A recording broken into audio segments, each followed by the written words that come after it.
À l'initiative de l'association Elle Bouge, 70 lycéennes et étudiantes étaient invitées ce 21 juin au Salon du Bourget pour découvrir les métiers du secteur aéronautique et spatial.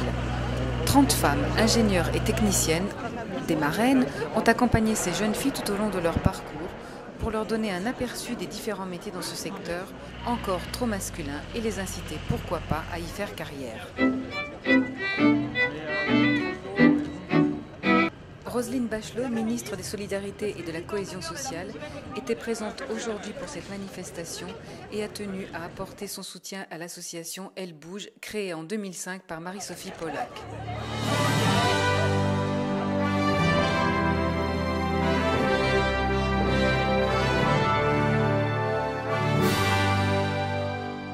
Nous essayons de déclencher des vocations pour ce secteur incontournable et toujours en expansion malgré les crises traversées.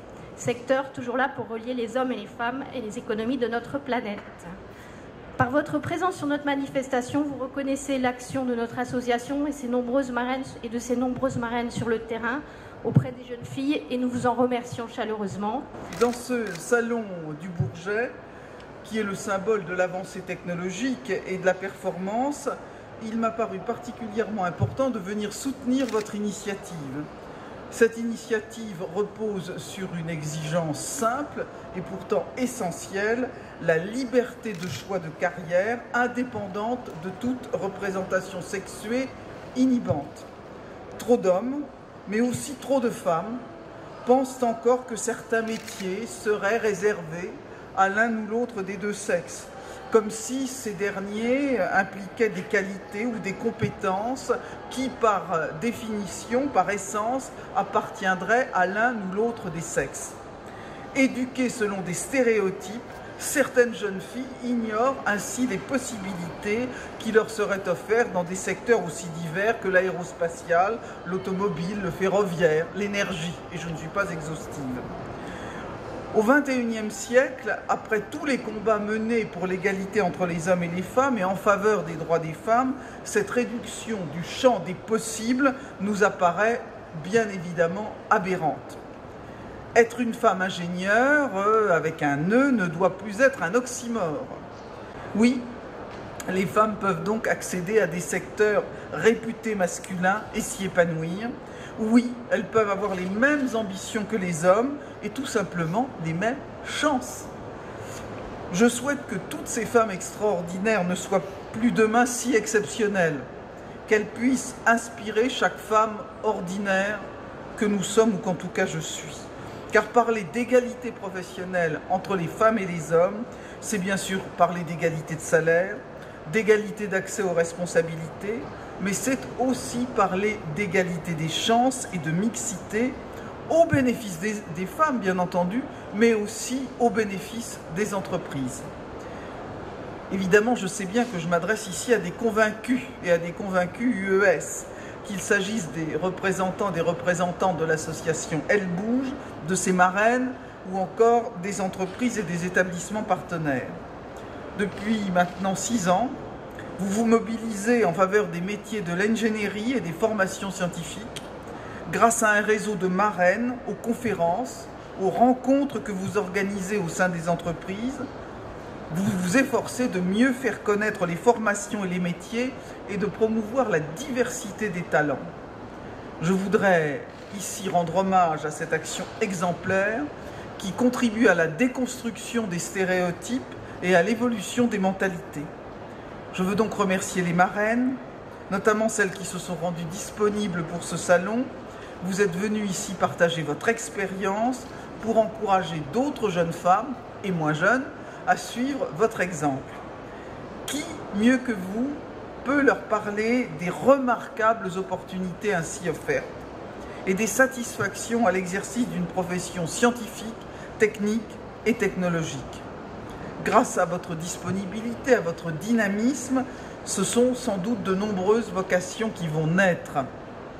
L'association a su également fédérer autour de son projet nombre d'établissements d'enseignement supérieur, d'organismes, d'entreprises. Je voudrais profiter de cette opportunité pour vous remercier et vous remercier tous de votre engagement.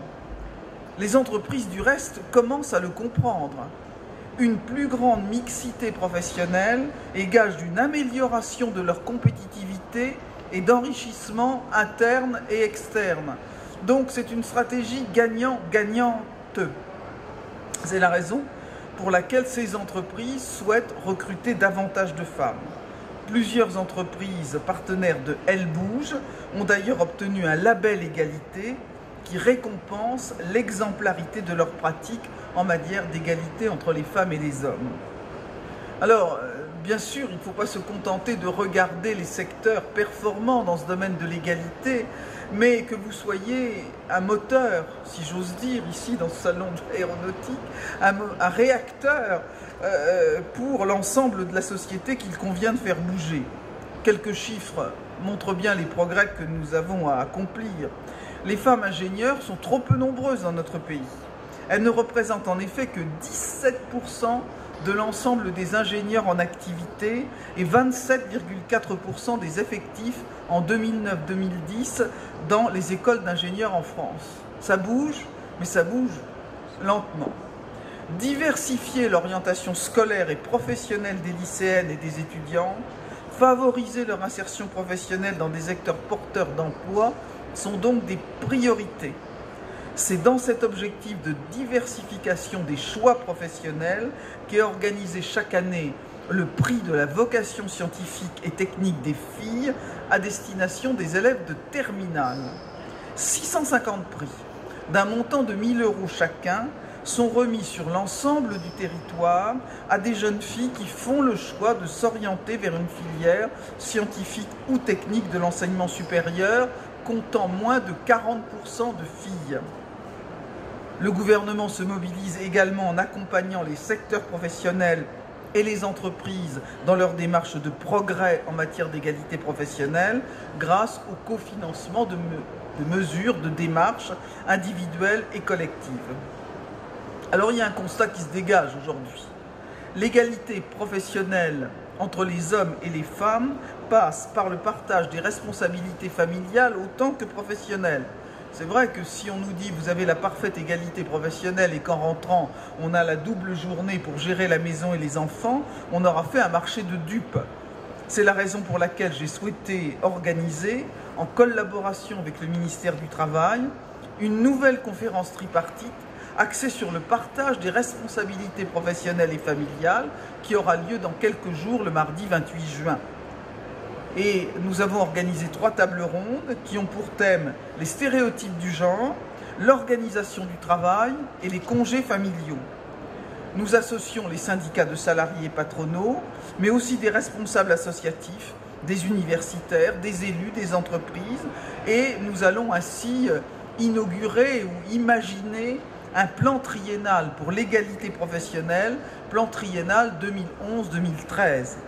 Nous voulons ainsi accompagner les acteurs et les actrices du monde du travail dans les mutations fondamentales auxquelles nous serons désormais invités à contribuer.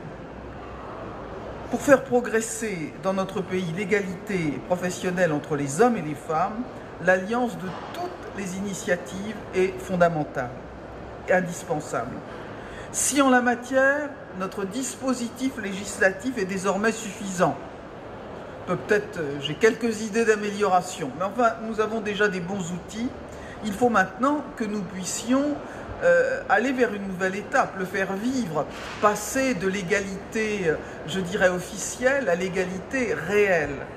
Pour cela, je suis donc heureuse et fière de pouvoir compter sur vous.